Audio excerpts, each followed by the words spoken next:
Urine leakage यानी कि stress incontinence कई बार बहुत सारी महिलाओं में देखने को मिलती है और वह इस बारे में अपनी डॉक्टर से, अपने परिवार में बात करने से झिझकती हैं, शर्माती हैं। तो इससे बचाव के लिए क्या करना है? हमें ये जो मांसपेशी है, जो जिसपे कि पेशाब का रास्ता और सब कुछ अंदर से उसमें ही जा रहा है, इस मांसपेशी को मजबूत रखने के लिए आपको कुछ एक्सरसाइज करनी होंगी और इसमें दो बहुत ही महत्वपूर्ण एक्सरसाइजेज हैं।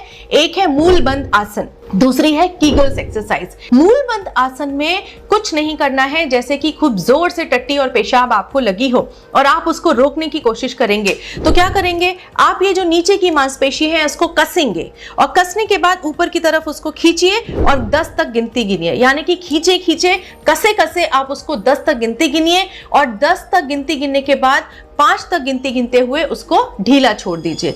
पूरी ही प्रोसेस बहुत स्लो तरीके से करनी चाहिए।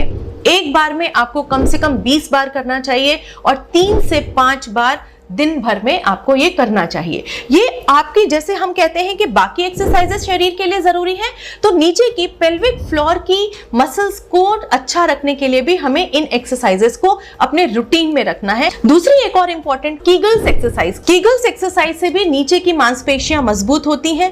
कीगल्स एक्सरसाइज कई तरीके से की जा सकती है। इसको करने से जब मांसपेशियां मजबूत होती हैं तो नीचे का रास्ता मजबूत होता है। ड्यूरिंग प्रेगनेंसी भी करिए, बच्चा पैदा होने के बाद अवश्य कीजिए, क्योंकि बच्चा पैदा होने के दौरान आपकी कई सारी मांसपेशियां ढीली हो जाती हैं, मांसपेशियां टूट जाती हैं और अगर हम चाहते हैं कि ये जो ढीली मांसपेशी हैं दोबारा से रीमॉडल होके एक पहले की तरीके से मजबूत मांसपेशी बने, तो मूलबंद और कीगल्स एक्सरसाइज को करना बहुत जरूरी है। अगर किसी भी तरीके से कुछ भी आराम नहीं मिल रहा है, एक्सरसाइज से, डाइट से, आसन करने से और आपकी दवाइयों से भी, तो देन फाइनल ट्रीटमेंट आता है सर्जरी। फिर हमको इसमें एक सर्जरी करनी पड़ती है।